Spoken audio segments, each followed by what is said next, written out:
Good afternoon, welcome to good health. ఈరోజు మనం infertility problems గురించి తెలుసుకుందాం. అలాగే ఐయుఐ, ఐవీఎఫ్ మెథడ్స్ అంటే ఏంటి, వీటి గురించి తెలియజేయడానికి మనతో పాటు 49 డాక్టర్ సులోచన గారు ఉన్నారు. వారిని అడిగి మరిన్ని విషయాలు తెలుసుకుందాం. Hello doctor. హలో అండి. ఫీమేల్స్లో ఎటువంటి ఇన్ఫర్టిలిటీ రిలేటెడ్ ప్రాబ్లమ్స్ వస్తాయి? లేడీస్లో చూసుకుంటే వయసు ముఖ్యము. 30 సంవత్సరాల లోపల అయితే ఫర్టిలిటీ బాగుంటుంది. ఇకపోతే ఒక ట్యూబ్ బ్లాక్స్ ఉండొచ్చు, ట్యూబల్ బ్లాక్స్. తర్వాత పీసీఓడి అనేది ఒకటి ఉంటుంది. ఆ పీసీఓడిలో వాటర్ నీటి బుడగలు ఎక్కువ ఉంటాయి. సో అండం తయారవడం ఇబ్బందికరంగా ఉంటుంది. కొంతమందికి గర్భాశయ లోపాలు ఉండొచ్చు. అంటే సెప్టేట్ యూట్రస్ అని, బైకార్నేట్ యూట్రస్ అని, పుట్టుకతో వచ్చిన లోపాల వల్ల కూడా గర్భం రావడానికి ఇబ్బందికరంగా ఉండొచ్చు. కొంతమందికి హార్మోన్ సమతుల్యత దెబ్బతినడం వల్ల కూడా గర్భం రావడానికి ఇబ్బందికరంగా ఉంటుంది. కొంతమంది నెలసరి క్రమంగా లేని వాళ్ళకు కూడా గర్భం రావడం కొంచెం ఇబ్బందికరమైన వాతావరణం ఉంటుంది. అదేవిధంగా అధిక బరువు ఉన్న స్త్రీలలో కూడా మరి గర్భం రావడానికి కొన్ని ప్రతికూలమైన పరిస్థితులు ఉంటాయి. ఓకే, వైజాగ్ నుంచి కాలర్ ఉన్నారు. Okay, hello. Hello, good afternoon madam. మేము వైజాగ్ నుండి కాల్ చేస్తున్నాం మేడం. నా పేరు అనిత. గుడ్ ఆఫ్టర్నూన్ అండి, చెప్పండి, మీ సమస్య చెప్పండి. మేడం, నాకు 3 years అయింది మేడం మ్యారేజ్ అయ్యి. ఒక న్యాచురల్ ప్రెగ్నెన్సీ వచ్చింది మేడం 1.5 years బ్యాక్. ఓకే, కానీ అది 3rd month ఎండింగ్ లో అది మిస్క్యారేజ్ అయిపోయింది మేడం. ఓకే. ఇప్పుడు కానీ తర్వాత ప్రాబ్లం అయింది, న్యాచురల్ కన్సీవ్ అవ్వలేదు మేడం. మేము హాస్పిటల్ వెళ్ళి కన్సల్ట్ చేస్తే మా హస్బెండ్ కి సెమినార్ చేశారు మేడం. అందులో టెరటోస్పెర్మియా డయాగ్నోస్ అయింది మేడం. టెరటోస్పెర్మియా. ఓకే. మీ వయసు? Okay, 26 years madam. ఓకే. మా హస్బెండ్ ఏజ్ వచ్చేసి 32 years. ఓకే. మీ వయసు 26 సంవత్సరాలు, మీ హస్బెండ్ వయసు 32 సంవత్సరాలు. మీకు ఒకసారి గర్భం వచ్చి 3 నెలల గర్భం పోయింది, అబార్షన్ అయింది అంటున్నారు. దాని తర్వాత మీరు మీ హస్బెండ్కి టెస్ట్ చేస్తే వీర్యకణాల్లో టెరటోస్పెర్మియా అంటే డెడ్ స్పర్మ్స్ ఎక్కువ ఉన్నాయని వచ్చింది. తర్వాత మీకు 1.5 సంవత్సరం నుంచి ఇప్పటివరకు గర్భం రాలేదంటున్నారు. సో మీ హస్బెండ్ వీర్యకణాల్లో కొద్దిగా లోపం ఉంది. మరి డెడ్ స్పర్మ్స్ ఎక్కువ ఉన్నాయంటే దాని కదలిక లేని స్పర్మ్స్ ఉన్నాయని అర్థము. మరి వీర్యకణాలకి కదలిక అనేది చాలా ముఖ్యము. ఆ కదలిక లేకపోతే మరి గర్భం రావడం, సహజంగా గర్భం రావడం ఇబ్బందికరమే అవుతుంది. కాబట్టి మీరు ఐవీఎఫ్ ద్వారా అయితే మీకు మంచిగా ఉంటుంది. అంటే ఐవీఎఫ్ ద్వారా ఏమిటంటే తక్కువ కణాలు కదలిక ఉన్నవి కొద్దిగా ఉన్నా కూడా ఐవీఎఫ్ ద్వారా మీకు సక్సెస్ అవ్వడానికి బాగా అవకాశం ఉంటుంది. ఓకే, వరంగల్ నుంచి కాలర్ ఉన్నారు. హలో. హలో, శృతి గారు, నమస్తే అండి. నమస్తే అండి. చెప్పండి, ప్రాబ్లం చెప్పండి, డాక్టర్ గారు ఉన్నారు. నాకు 2 years అవుతుందండి మ్యారేజ్ అయ్యి. ఓకే. నాకు పీసీఓడి ఉందండి, మెడిసిన్ వాడుతున్నా. కానీ ప్రెగ్నెన్సీ అయినా ఏం రావట్లేదు, ఎగ్ పెరగట్లేదు అసలు. ఓకే. మీకు ఇంజెక్షన్స్ అవి ఇస్తున్నారు, వాటి ద్వారా పెరుగుతుంది. ఓకే. అది పీసీఓడి అనేది మరి నీటి బుడగలు ఉంటాయి అండాశయంలో, దానివల్ల హార్మోన్ సమతుల్యత దెబ్బతింటుంది. అలాంటి వాళ్ళకి అధిక బరువు కూడా కలిగి ఉంటారు. మరి ఋతుక్రమం కూడా క్రమంగా జరగకుండా ఉంటుంది. వీళ్ళలో ఏంటంటే అండం తయారవడం ఇబ్బందికరంగా ఉంటుంది. తయారైన అండం కూడా విడుదల కావడం కూడా ఇబ్బందికరంగా ఉంటుంది. కాబట్టి దీనికి మీరు మందుల ద్వారా కొంతవరకు ట్రీట్మెంట్ ఉంది. మెట్ఫార్మిన్ అనే మందు ద్వారా 3 months వాడాలి. లేకపోతే ఓరల్ పిల్స్ అనేవి ఉంటాయి. హార్మోనల్ ట్రీట్మెంట్ ఉంది, అది కూడా 3 నెలలు వాడితే కొంతవరకు నీటి బుడగలు కరగడానికి అవకాశం ఉంటుంది. ఇకపోతే సర్జికల్గా కూడా దీనికి ఒక ట్రీట్మెంట్ ఉందమ్మా. లాప్రోస్కోపీ ద్వారా మేము ఆ నీటి బుడగలు కరిగిస్తాము. అలా నీటి బుడగలు లాప్రోస్కోపీ ద్వారా కడిగించిన తర్వాత మీకు గర్భం రావడానికి కూడా అవకాశం ఉంటుంది. సో లాప్రోస్కోపీ ద్వారా మీరు నీటి బుడగలు కడిగించడానికి మీరు ప్రయత్నం చేయండి. డాక్టర్ గారు, ఇందాక ఫీమేల్స్లో వచ్చే ప్రాబ్లమ్స్ గురించి చెప్పారు. మేల్స్లో ఎటువంటి ప్రాబ్లమ్స్ వస్తాయి? మేల్స్లో ప్రాబ్లం అంటే మేల్స్లో ముఖ్యంగా వీర్యకణాలు సంఖ్య ఎలా ఉన్నది అనేది ఇంపార్టెంట్. నార్మల్గా వీర్యకణాల సంఖ్య 60 మిలియన్ల నుంచి 120 మిలియన్లు ఉండాలి. కనీసం 20 మిలియన్లు దాటి ఉంటేనే గర్భం రావడానికి అవకాశం ఉంటుంది. సో 20 మిలియన్ కంటే తక్కువ ఉన్న వాళ్ళకి ప్రత్యామ్నాయం ఏమిటంటే ఈ ఐయుఐ అనే ఒక పద్ధతి ద్వారా గర్భం రావడానికి మేము ప్రయత్నం చేస్తాము. ఐయుఐ అంటే ఇంట్రాయూట్రైన్ ఇన్సెమినేషన్, అంటే భర్త వీర్యకణాలు కలెక్ట్ చేసి భార్య మానంలోకి ఇంజెక్ట్ చేస్తాము. దాన్ని ఐయుఐ అంటారు. సో ఐయుఐ ద్వారా చేసుకోవచ్చు. మరి ఇంకా వీర్యకణాలు 10 మిలియన్ల కంటే తక్కువ ఉంటే అలాంటి వాళ్ళకి మరి సహజంగా కానీ ఐయుఐ ద్వారా కానీ ప్రెగ్నెన్సీ రావడం ఇబ్బందికరంగా ఉంటుంది. అలాంటి వాళ్ళకి మేము ఐవీఎఫ్ టెస్ట్ బేబీ సజెస్ట్ చేస్తాం. సో కౌంట్తో పాటు మార్ఫాలజీ కూడా ఇంపార్టెంట్. కౌంట్ అనేది ఇంపార్టెంట్, అంటే సంఖ్య అనేది ఇంపార్టెంట్. 60 నుంచి 120 మిలియన్లు ఉండాలి, కనీసం 20 మిలియన్లు దాటి ఉండాలి. తర్వాత మార్ఫాలజీ అంటే దాని ఆకారం ఎలా ఉంది, దానికి హెడ్, బాడీ, టెయిల్ అని 3 ఉండాలి. తర్వాత దాని కదలిక కూడా ఇంపార్టెంట్. అది కదలిక లేని వాటిని డెడ్ స్పర్మ్స్ అంటాం. ఆ డెడ్ స్పర్మ్స్ మరి పైకి ఎగబ్రాకి అండం చేరుకోవడం ఇబ్బందికరం అవుతుంది. సో అలాంటి వాళ్ళకి ప్రెగ్నెన్సీ రావడం ఇబ్బందికరంగా ఉంటుంది. ఓకే, సిద్దిపేట నుంచి కాలర్ ఉన్నారు. హలో హలో భవానీ గారు, నమస్తే అండి. నమస్కారం అండి. చెప్పండి, ప్రాబ్లం చెప్పండి. హలో, నా పేరు భవానీ, నేను ఇక్కడ పర్కాల నుంచి మాట్లాడుతున్నా. చెప్పమ్మా. నాకు 5 years అవుతుంది మ్యారేజ్ అయ్యి. ఇంతవరకు ప్రెగ్నెన్సీ కాలేదు. హాస్పిటల్కి వెళ్తే లాప్రోస్కోపింగ్ చేసేది. ఓకే. చేసినా కూడా ఐయుఐ చేయించుకున్నా కూడా నాకు ప్రెగ్నెన్సీ రాలేదు ఇంతవరకు. ఓకే. 1 year అవుతుంది. ఓకే. మీ పెళ్ళై 5 సంవత్సరాలు అంటున్నారు, లాప్రోస్కోపీ చేయించుకున్నారు అంటున్నారు. 1 year అవుతుంది లాప్రోస్కోపీ చేయించి 1 year అయింది. మరి ఎందువల్ల మీకు గర్భం రాలేదని ఈ కారణాలన్నీ మీకు ఏమైనా పీసీఓడి ఉన్నదా, లేకపోతే గర్భాశయంలో ఏమైనా ప్రాబ్లమ్స్ ఉన్నాయా, లేదా హార్మోనల్స్ డిస్టర్బెన్స్ ఏమైనా ఉందా, లేదా ట్యూబ్ ఓపెన్గా ఉందో లేదో, ఇవన్నీ 1 by 1 మీరు టెస్ట్ చేయించుకోవాలమ్మా. అలాగే మీ భర్త వీర్య కణాల సంఖ్య ఎలా ఉందో, మార్ఫాలజీ ఎలా ఉందో, కదలిక ఎలా ఉందో కూడా మీరు తెలుసుకోవాలి. ఈ పరీక్షలన్నీ ఒకదాని వెంట ఒకటి చేయించుకోవాలి. రక్త పరీక్షలు 2వ రోజు, బహిష్టు వచ్చిన 2వ రోజు హార్మోన్ టెస్ట్ చేస్తాము. అలాగే బహిష్టు వచ్చిన 7వ రోజున ట్యూబ్ టెస్ట్ చేస్తాము, ట్యూబ్స్ ఓపెన్గా ఉన్నాయో లేదో. సో ఈ టెస్ట్లు, అలాగే భర్త వీర్య కణాలు, భార్య భర్తలు 2 రోజులు కలవకుండా ఉన్న తర్వాత భర్త వీర్య కణాలు పరీక్ష చేస్తాము. సో వీటన్నిటిలో ఏదైనా లోపం ఏముందో చూసి దాన్ని నివారించడానికి, దాన్ని ట్రీట్మెంట్ చేయగలిగిన ప్రాబ్లం ఉంటే ట్రీట్మెంట్ చేస్తాము. సో మీరు 1 by 1 టెస్ట్లు చేయించుకుంటే మంచిదమ్మా. ఒక ఇన్ఫర్టిలిటీ సెంటర్కి వెళ్ళి మీరు ఫాలోఅప్ అయితే మంచిది. డాక్టర్ గారు, చాలామంది కపుల్స్ ఎన్నో ఇయర్స్ నుంచి పిల్లల కోసం ట్రై చేస్తుంటారు, ఎన్నో ట్రీట్మెంట్స్ తీసుకుంటారు, అయినా కానీ రిజల్ట్స్ కనిపించవు.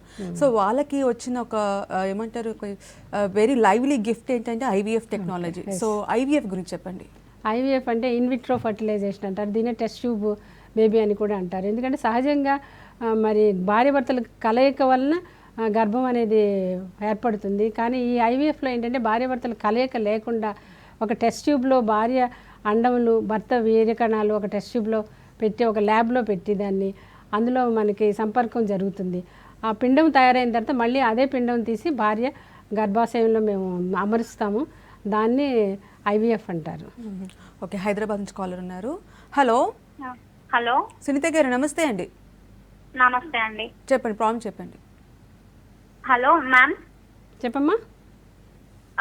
నాకు మెన్స్ట్రల్ ప్రాబ్లం, అంటే ఇర్రెగ్యులర్ మెన్స్ట్రల్ అవుతుంది madam. Okay.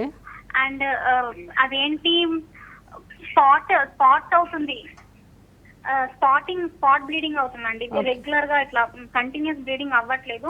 And that spot bleeding only 15 days అలా 15 days జరుగుతుంది కంటిన్యూస్ గా. అట్లా ఉందండి. అండ్ ఇంకోటి ఏంటంటే కొంచెం స్మెల్ ప్రాబ్లం కూడా ఉంది. మీకు బహిష్టు అంటే నెలసరి క్రమంగా లేదంటున్నారు. అంటే యూజువల్గా ఆడవాళ్ళలో ప్రతి 30 రోజులకి ఒకసారి బ్లీడింగ్ అవుతుంది. ఇది నెలసరి క్రమంగా ఉందంటే లోపల అండము తయారు క్రమంగా జరుగుతుంది అని ఒక మనకి సూచన అన్నమాట. దానివల్ల గర్భం రావడానికి కూడా ఎక్కువ అవకాశం ఉంటుంది. ఈ నెలసరి క్రమంగా లేని వాళ్ళలో పీసీఓడి ఉందేమో చూపించుకోవాలమ్మా. మీరు 2వ రోజు బహిష్టు వచ్చిన 2వ రోజున రక్త పరీక్షలు చేయించుకుంటే పీసీఓడికి సంబంధించిన FSH, LH అనే మరి హార్మోన్స్ వాటి లెవెల్స్ ఎలా ఉన్నాయో తెలుస్తుంది. అదేవిధంగా లాప్రోస్కోపీ కూడా స్కానింగ్ చేయించుకోండి. ముందుగా స్కానింగ్లో కూడా మీకు పీసీఓడి అని ఉన్నదేమో తెలుస్తుంది. ఇది ముఖ్యమైన కారణం, పీరియడ్స్ ఇర్రెగ్యులర్గా ఉండడానికి ముఖ్యమైన కారణం పీసీఓడి. కాబట్టి మీరు స్కానింగ్ చేయించుకోండి, అందులో నీటి బొడుగులు ఉన్నాయేమో తెలుస్తుంది. అలాగే లాప్రోస్కోపీ ద్వారా కూడా మనకి నీటి బొడుగులు ఉన్నాయేమో అని తెలుస్తుంది. సో ఈ 3 ద్వారా రక్త పరీక్షలు, స్కానింగ్, లాప్రోస్కోపీ ద్వారా మీకు మరి ఎందుకు కారణం ఏంటి ఇర్రెగ్యులర్ పీరియడ్స్ అనేది మీకు తెలుస్తుంది. దాన్ని బట్టి ఆ ట్రీట్మెంట్ తీసుకుంటే మీకు ప్రెగ్నెన్సీ రావడానికి అవకాశం ఉంటుంది. హైదరాబాద్ నుంచి కాలర్ ఉన్నారు. హలో హలో లక్ష్మి గారు, గుడ్ ఆఫ్టర్నూన్ అండి. గుడ్ ఆఫ్టర్నూన్ అండి. చెప్పండి, ప్రాబ్లం చెప్పండి. డాక్టర్ గారు ఉన్నారు. హలో చెప్పమ్మా. నా పేరు లక్ష్మి అండి. చెప్పండి. మ్యారేజ్ అయ్యి 3 years అయింది. ఓకే. ఫస్ట్ ప్రెగ్నెన్సీ వచ్చింది. అయితే 2nd month లోనే మిస్కారీ అయింది. ఓకే. రీసెంట్ గా నాకేమన్నారంటే ఎండోమెట్రియం లేయర్ కొంచెం థిక్ గా ఉందని చెప్పి GNC చేశారు. ఓకే. అయినా కానీ పీరియడ్స్ సరిగ్గా రావట్లేదు, మంత్లీ రావట్లేదు. ఓకే. మీకు మ్యారేజ్ అయ్యి 3 సంవత్సరాలు అంటున్నారు. ఒకసారి గర్భం వచ్చింది కానీ 1 నెలలోనే మీకు అబార్షన్ అయింది అంటున్నారు. తర్వాత ఏంటో DNC చేయించుకున్నారు దాని కొరకు అంటున్నారు. సో మీకు మొదటి 3 నెలల్లో అబార్షన్ అవ్వడానికి కొన్ని కారణాలు ఉంటాయి. దానికి ముఖ్యమైన కారణం ప్రొజెస్ట్రాన్ లోపము. సో ఆ ప్రొజెస్ట్రాన్ లోపం ఉందో లేదో అని మనం బ్లడ్ టెస్ట్ ద్వారా తెలుసుకోవచ్చు. తర్వాత అదర్ కారణాలు ఏంటంటే మేనరికం ఉన్న కేసుల్లో కూడా మేనరికం చేసుకునేటప్పుడు కొంతవరకు అబార్షన్ అవ్వడానికి కారణం అవుతుంది. అంటే మేనరికం చేసుకున్న ప్రతి వారికి కాదు, కానీ అబార్షన్ అయిన వాళ్ళలో చూసుకుంటే మేనరికం చేసుకున్న వాళ్ళు ఎక్కువ మంది ఉంటారు. సో అలాంటిది ఏమైనా ఉందో చూసి అలాంటప్పుడు మీరు క్యారియోటైపింగ్ చేయించుకోవాలి, భార్యాభర్తలు క్యారియోటైపింగ్ చేయించుకోవాలి. తర్వాత మీకు టార్చ్ ఇన్ఫెక్షన్స్ ఏమైనా ఉన్నాయేమో, బ్లడ్ టెస్ట్ చేయించుకుంటే ఇన్ఫెక్షన్స్ ఏమైనా ఉన్నాయేమో తెలుస్తుంది. సో ఈ కారణాలు మొదటి 3 నెలల్లో అబార్షన్ అవ్వడానికి కారణాలు కాబట్టి ఇది 1 by 1 మీరు టెస్టుల ద్వారా పరీక్షలు చేయించుకుంటే నెక్స్ట్ ప్రెగ్నెన్సీ వచ్చినప్పుడు మీకు హార్మోనల్ సపోర్ట్ ఎంతైనా అవసరం. ప్రొజెస్ట్రాన్ అనే హార్మోనల్ సపోర్ట్ ఇస్తే మీకు నెక్స్ట్ ప్రెగ్నెన్సీ నిలబడడానికి ఎక్కువ అవకాశం ఉంటుంది. సో డాక్టర్ గారు IVF are test tube baby దాని గురించి చెప్పండి, అది ఎవరి కోసం ఐవీఎఫ్ టెక్నాలజీ అనేది? ఇప్పుడు ఐవీఎఫ్ అనేది భార్యాభర్తలు కలియక అవసరం లేకుండా ఒక ల్యాబ్లో టెస్ట్ ట్యూబ్లో మేము అండము వీర్యకణాలు కలుపుతాము. అట్లాంటిది ఎలాంటి పరిస్థితుల్లో చేయవలసి వస్తుందంటే భార్యకి ట్యూబ్స్ బ్లాక్ అయితే, ట్యూబల్ బ్లాక్ ఉన్న కేసులు సహజంగా గర్భం రావడానికి అసలు పరిస్థితి అనుకూలంగా ఉండదు. సో ట్యూబల్ బ్లాక్ ఉన్న ప్రతి స్త్రీ మరి సహజంగా రావడానికి గర్భం రావడానికి అవకాశం లేదు కాబట్టి ఐవీఎఫ్కి వెళ్ళాల్సి వస్తుంది. ట్యూబల్ బ్లాక్ అనేది ఎలా తెలుస్తుందంటే బహిష్టు వచ్చిన 7వ రోజున ట్యూబ్ టెస్ట్ చేయించుకోవాలి. ఆ ట్యూబ్ టెస్ట్ చేయించుకుంటే బ్లాక్ ఉందని తెలుస్తుంది. సో ఆ బ్లాక్ ఉన్న వాళ్ళు ఐవీఎఫ్ ద్వారా తప్ప వేరే వాళ్ళకి వేరే మార్గం లేదు. ట్యూబ్ ఓపెన్ చేయడానికి ఇప్పటి వరకు మరి ఎలాంటి వైద్యము అందుబాటులో లేదు కాబట్టి ట్యూబ్ బ్లాక్స్ ఉన్న వాళ్ళందరూ ఐవీఎఫ్ చేయించుకోవాలి. అలా మగవాళ్ళలో చూసుకుంటే ఈ వీర్యకణాల లోపము అంటే అది కౌంట్లో తక్కువ ఉండొచ్చు, లేకపోతే మార్ఫాలజీ తేడా ఉండొచ్చు, లేకపోతే కదలిక లేని వీర్యకణాలు ఉండొచ్చు. సో వీర్యకణాల లోపం ఉన్నవాళ్ళు కౌంటు 10 మిలియన్ కంటే తక్కువ ఉన్నవాళ్ళు ఖచ్చితంగా ఐవీఎఫ్కే వెళ్ళవలసి వస్తుంది. సహజంగా వాళ్ళకి ప్రెగ్నెన్సీ రావడానికి అవకాశం ఉండదు. ఎంత తక్కువ వీర్యకణాలు ఉన్నప్పటికీ 5 మిలియన్లు 2 మిలియన్లు 1 మిలియన్ ఉన్నా కూడా ఐవీఎఫ్ ద్వారా అయితే తప్పక వాళ్ళకి గర్భం రావడానికి అవకాశం ఉంటుంది. కరీంనగర్ నుంచి కాలర్ ఉన్నారు. Hello hello madam. నమస్తే అండి. నమస్తే అండి. చెప్పండి మేడం, నా మ్యారేజ్ 6 years అవుతుంది. 3 years కి నాకు ప్రెగ్నెన్సీ కన్సీవ్ అయింది. 3 months కి మిస్ క్యారేజ్ అయింది.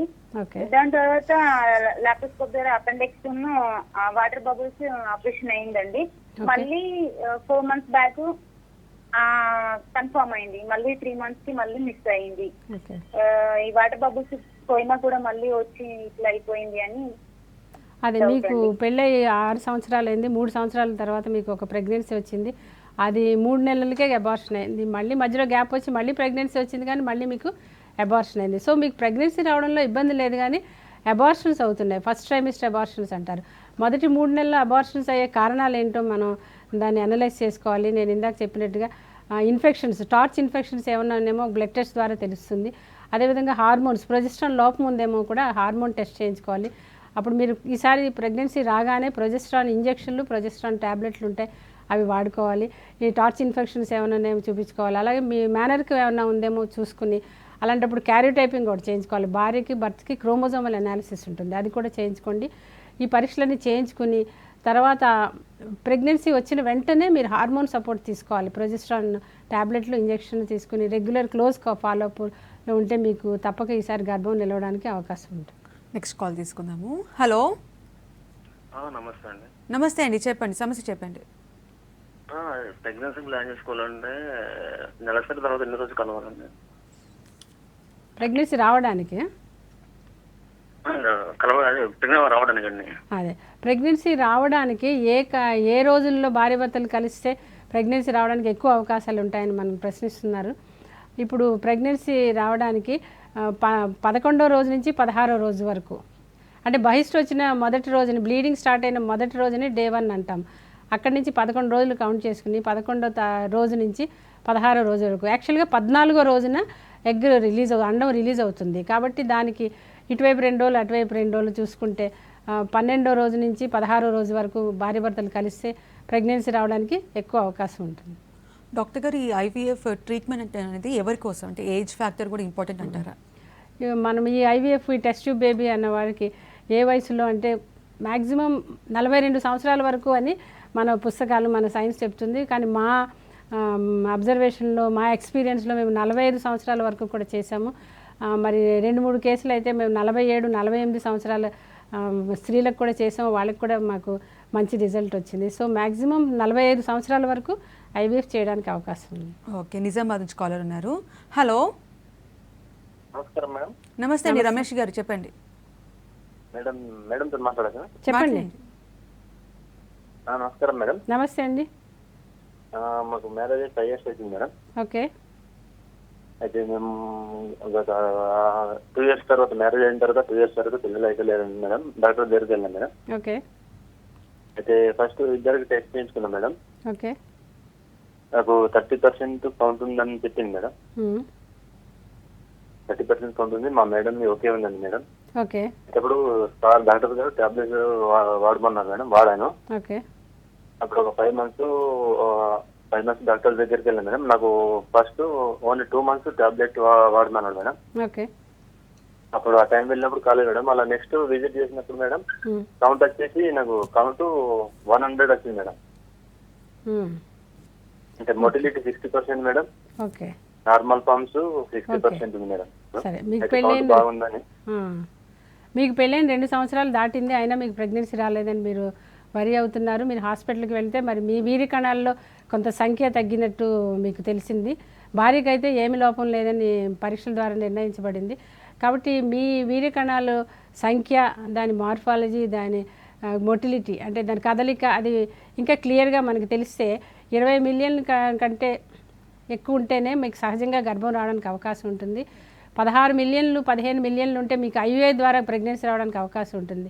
ఐయుఐ అంటే మీ వీర్య కణాలు తీసుకుని మీ భార్య మానంలోకి మేము ఇంజెక్ట్ చేస్తాము. అప్పుడు ప్రెగ్నెన్సీ వస్తుంది. దానికి 15% పాజిటివ్ ప్రెగ్నెన్సీస్ రావడానికి అవకాశం ఉంటుంది. దీన్ని ఐయుఐ అంటారు. ఇంకా 10 మిలియన్ కంటే తక్కువ ఉన్న వాళ్ళకి మరి ఐవీఎఫ్ఏ సజెస్ట్ చేస్తాము. అంటే టెస్ట్ ట్యూబ్ బేబీకి వెళ్ళవలసి ఉంటుంది. మీరు ఐయుఐ 3 months 3 cycles మీరు ట్రై చేయండి. అంటే మీ వీర్య కణాలు తీసి భార్య మానంలో ఇంజెక్ట్ చేయడం అనే ప్రక్రియని ఒక 3 cycles మనం ట్రై చేయొచ్చు. దాంట్లో మనకు ప్రెగ్నెన్సీ వస్తే చాలా సంతోషం. లేని ఏళ్ళ మీరు టైం వేస్ట్ చేయకుండా ఐవీఎఫ్కి వెళ్తే మంచిది. నెక్స్ట్ కాల్ తీసుకుందాము. Hello hello madam. నమస్తే అండి. నమస్కారం మేడం. చెప్పండి, ప్రాబ్లం చెప్పండి. నా పేరు సూర్యనారాయణ రెడ్డి మేడం. నేను అమీర్పేట నుంచి కాల్ చేస్తున్నాను. ఓకే.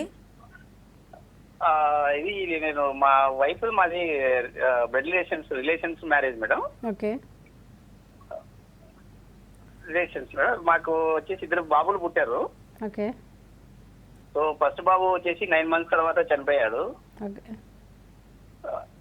సెకండ్ బేబీ బాబు వచ్చేసి హెల్తీగా లేడు మేడం. ఓకే. సో అది జెనెటిక్ హోమ్కి వచ్చేసి సోమాజిగూడకి వెళ్ళాము. అక్కడ జెనెటిక్ టెస్టింగ్ కూడా చేయించాము బాబుకు. దాంట్లో ఏమీ కనిపించట్లేదు. ఓకే. సో నెక్స్ట్ ప్రెగ్నెన్సీకి ఏమన్నా మేము దాన్ని ఎలా ఏమన్నా చేయగలమా, ముందుగానే ఏమన్నా చూసుకోగలమా మేడం? మీరు భార్యాభర్తలు ఇద్దరు మేనరికం మ్యారేజ్ అంటున్నారు. 2 పిల్లలకి అన్నారు. ఒక బాబు చనిపోయాడు, ఇంకో బాబు కూడా అబ్నార్మల్ బేబీ అంటున్నారు. కాబట్టి ఇది మేనరికంలో కొంతవరకు ఇలాంటి జెనెటిక్ అబ్నార్మాలిటీస్ రావడానికి అవకాశం ఉంది. కాబట్టి ఇప్పుడు మీరు నెక్స్ట్ ప్రెగ్నెన్సీలో మీరు ప్రెగ్నెన్సీ వచ్చినప్పటి నుంచి మీరు బ్లడ్ టెస్ట్ చేయించుకోవాలి. 12 వారాలు అంటే 3 నెలలు నిండగానే ఒక బ్లడ్ డబుల్ టెస్ట్ అంటాము. తర్వాత ఇంకోటి ట్రిపుల్ టెస్ట్ అని ఉంటుంది, ఇంకోటి క్వాడ్రుపుల్ టెస్ట్ అని ఉంటుంది. ఈ 3 బ్లడ్ టెస్టులు చేయించుకోవాలి. 12 వారాలకి, 16 వారాలకి, 18 వారాలకి అవి చేయించుకోవాలి. దాని తర్వాత అమ్నియాటిక్ ఫ్లూయిడ్ తీసి అనాలిసిస్ చేస్తాము. అంటే ఉమ్మనీరు అనేది 16 వారాలకి ఉమ్మనీరు అనేది తీసి పరీక్ష చేస్తాము. అందులో కూడా పుట్టబోయే బిడ్డ ఎలా ఉన్నాడు, నార్మల్గా ఉన్నాడా, అబ్నార్మాలిటీస్ ఉన్నాయని 16 వారాలకి అందులో ఫ్లూయిడ్ తీసి టెస్ట్ చేయడం వల్ల కూడా తెలుస్తుంది. అది కాకుండా టిఫా స్కాన్ అని ఉంటుంది, టిఫా 1, టిఫా 2 అని. సో స్కానింగ్ ద్వారా కూడా ఎనటామికల్ డిఫెక్ట్స్, ఎక్స్టర్నల్ అబ్నార్మాలిటీస్ బేబీకి ఏమైనా ఉన్నాయేమో కూడా తెలుస్తుంది. ఇవన్నీ 16 వారాలు అంటే 4 నెలలు నిండే లోపల మేము అన్నీ నిర్ధారణ చేస్తాము. సో ఈసారి ప్రెగ్నెన్సీ రాగానే డాక్టర్ని కన్సల్ట్ చేస్తే మీరు 12 వారాలకి, 16 వారాలకి, 18 వారాలకి బ్లడ్ టెస్టులు చేయించుకోవడం, మరి 12 వారాలకి ఒక టిఫా 1 స్కానింగ్ చేయించుకోవాలి. తర్వాత 18 వారాలకి టిఫా 2 స్కానింగ్ చేయించుకోవాలి. వీటి ద్వారా మీకు చాలా వరకు నెక్స్ట్ బేబీ, పుట్టబోయే బేబీ ఎలా ఉందో అని చాలా వరకు మనం నిర్ధారించుకోవచ్చు. సో ఈసారి ప్రెగ్నెన్సీ రాగానే డాక్టర్ని కన్సల్ట్ చేయండి. హైదరాబాద్ నుంచి కాల్ ఉన్నారు. Hello hello hello, good afternoon అండి. Good afternoon madam. చెప్పండి, ప్రాబ్లం చెప్పండి. మా మ్యారేజ్ అయ్యి 3rd year running madam. Okay. అయితే ఫస్ట్ మ్యారేజ్ అయిన ఫస్ట్ మంత్కి కన్సీవ్ అయ్యాను. ఓకే. అయితే 3rd monthకి అబార్షన్ అయిపోయింది మేడం. ఓకే. అప్పుడు డిఎన్సీ క్లీన్ చేయించుకున్నాను. ఓకే. మళ్ళీ నెక్స్ట్ 4 monthsకి మళ్ళీ సెకండ్ ప్రెగ్నెన్సీ కన్ఫర్మ్ అయితే అది కూడా 3rd మంత్కే Abortion. అబార్షన్ అయిపోతుంది మేడం. ఓకే ఈ లాప్రోస్కోపీ చేయించాను 1 year బ్యాక్. ఓకే అయితే నీటి గొడవలు ఉన్నాయని చెప్పేసి వాటిని పంచర్ చేసామని చెప్పారు. ఓకే ఒక ట్యూబ్ బ్లాక్ ఉందని చెప్పారు. ఓకే అయితే మేము ఇప్పుడు ప్రెగ్నెన్సీ కన్ఫర్మ్ ప్లాన్ చేసుకోవడానికి ఓకే. మీ అడ్వైస్ కోసం కాల్ చేశాను మేడం. ఇప్పుడు మీకు 2 సార్లు ప్రెగ్నెన్సీ వచ్చింది, 2 సార్లు మీకు అబార్షన్ అయింది, మొదటి 3 నెలల్లోనే అబార్షన్ అయింది అంటున్నారు. సో దీనికి కేవలం మ్యాక్సిమం ప్రొజెస్ట్రాన్ డెఫిషియన్సీ అయి ఉండొచ్చు. కాబట్టి మీరు హార్మోనల్ సపోర్ట్ ఉండాలి. ప్రెగ్నెన్సీ రాగానే హార్మోన్ సపోర్ట్ తీసుకోండి. అదర్ కాజెస్ ఏంటి అబార్షన్స్ అవ్వడానికి కారణాలు నేను చెప్పినట్టుగా టార్చ్ ఇన్ఫెక్షన్స్ ఏమైనా ఉన్నాయేమో టెస్ట్ చేయించుకోండి. ముఖ్యంగా థైరాయిడ్ ఏమైనా లోపం ఉందేమో టెస్ట్ చేయించుకోండి. థైరాయిడ్ వల్ల కూడా అబార్షన్స్ అవ్వడానికి అవకాశం ఉంది. టార్చ్ ఇన్ఫెక్షన్స్ వల్ల అబార్షన్ అవ్వడానికి ఉంటుంది. అలాగే కంజెంటల్ అబ్నార్మాలిటీస్ వల్ల కూడా అబార్షన్ అవ్వచ్చు. హార్మోనల్ డెఫిషియన్సీ వల్ల కూడా అబార్షన్ అవ్వచ్చు. మీరు వెంటనే థైరాయిడ్ టెస్ట్ చేయించుకోండి, తర్వాత హార్మోనల్ టెస్ట్ చేయించుకోండి. ఈసారి ప్రెగ్నెన్సీ రాగానే మీరు ఫస్ట్ నుంచి పీరియడ్ మిస్ అయినప్పటి నుంచి ప్రొజెస్ట్రాన్ టాబ్లెట్లు ఇంజెక్షన్లు వాడవలసి ఉంటుంది. హైదరాబాద్ నుంచి కాల్ ఉన్నారు. హలో హలో హలో మేడం, నమస్తే అండి. నమస్తే అండి, నవ్య గారు చెప్పండి. మేడం గారితో మాట్లాడు. చెప్పండి. నా పేరు నవ్య అండి. ఓకే సిటీ నుంచి మాట్లాడు. హలో చెప్పమ్మా. చెప్పండి, వినిపిస్తుంది. మేడం, నాకు స్కానింగ్ తీపిస్తే 2 years అయింది మేడం మ్యారేజ్ అయ్యి. ఓకే స్కానింగ్ తీపిస్తే ట్యూబల్ బ్లాక్ అన్నారు మేడం. అవి ఓపెన్ అయ్యే ఛాన్సెస్ ఉంటాయా మేడం? లాప్రోస్కోప్ తీయాలన్నారు డాక్టర్ గారు. ఓకే. సో మీకు మ్యారేజ్ 2 years అయింది. మీకు ట్యూబ్ టెస్ట్లో ఒకవైపు ట్యూబ్స్ బ్లాక్ ఉన్నాయని అంటున్నారు. సో మరి ట్యూబ్స్ ఓపెన్ అవ్వడానికంటూ పెద్దగా అంత ఆశాజనకమైన ట్రీట్మెంట్ ఏమీ లేదమ్మా. ట్యూబ్స్ ఓపెన్ అవ్వడం అనేది కష్టము. అంటే ఒక ట్యూబ్ బ్లాక్ అయ్యి ఒక ట్యూబ్ ఓపెన్ ఉంటే కొంతవరకు సహజంగా ప్రెగ్నెన్సీ రావడానికి అవకాశం ఉంటుంది. కానీ 2 వైపులా ట్యూబ్స్ బ్లాక్ అయితే మాత్రం అది ఓపెన్ అవ్వడానికంటూ ప్రత్యేకమైన వైద్యం ఏమీ ఇప్పట్లో లేదు. కాబట్టి మీరు ఐవీఎఫ్కి వెళ్ళవలసి ఉంటుంది. ఇన్విట్రో ఫర్టిలైజేషన్, టెస్ట్ ట్యూబ్ బేబీకి వెళ్ళడం ఎంతైనా అవసరం. డాక్టర్ గారు, చాలామంది కపుల్స్ అంటే మిగతా ట్రీట్మెంట్స్ అన్ని ఫెయిల్ అయిన తర్వాత ఇప్పుడు ఐవీఎఫ్ మీద చాలా హోప్స్ పెట్టుకుంటారు, అంటే ఇంకా లాస్ట్ అదే అనేసి. సో ఐవీఎఫ్ సక్సెస్ రేట్ ఎంతవరకు ఉంది? ఈ ఐవీఎఫ్ టెస్ట్ ట్యూబ్ బేబీలో సక్సెస్ రేట్ అంటే 50 నుంచి 60% ఉంటుంది. అంటే 100 మందికి మేము టెస్ట్ ట్యూబ్ బేబీ చేస్తే అందులో 50 నుంచి 60 మంది వరకు సక్సెస్ అవుతుంది. కానీ ఇంకా కేర్ఫుల్గా క్లోజ్ మానిటరింగ్, మంచి టీమ్ ఆఫ్ డాక్టర్స్, మంచి స్పెషలిస్ట్తో ఇంకా జాగ్రత్తగా చూస్తే 60 నుంచి 65, 70 వరకు వెళ్తుంది. ఓకే. సో ఒకవేళ స్పౌస్కి అంటే స్పామ్ కౌంట్ తక్కువ ఉంటే డోనర్కి ఇస్తారు, లేదంటే అదర్ పార్ట్నర్కి ఎగ్స్ కౌంట్ తక్కువ ఉంటే ఎగ్ డోనర్ తీసుకుంటారు. సో దానివల్ల ఏమైనా లీగల్ ప్రాబ్లమ్స్ ఏమైనా వస్తాయి? ఇది లీగల్ ప్రాబ్లమ్స్ అంటే న్యాయపరంగా ఎలాంటి ప్రాబ్లమ్స్ లేదు. ఇది గవర్నమెంట్ యాక్సెప్ట్ చేసిన ప్రొసీజర్. ఇది మీరు చెప్పిన విధంగా డోనర్ ఎగ్, డోనర్ స్పర్మ్ అనేది మనకి ఈ ఐవీఎఫ్లో మరి ప్రత్యేకమైన అవకాశం ఇది. ఫర్ ఎగ్జాంపుల్ భార్యలో అండములు తయారవ్వకపోతే వేరే స్త్రీలోంచి అండములు తీసుకుని భర్త వీర్య కణాలు తీసుకుని 2 టెస్ట్ ట్యూబ్లో మిక్స్ చేసి అది పిండం తయారైన తర్వాత భార్య గర్భాశయంలో పెడతాము.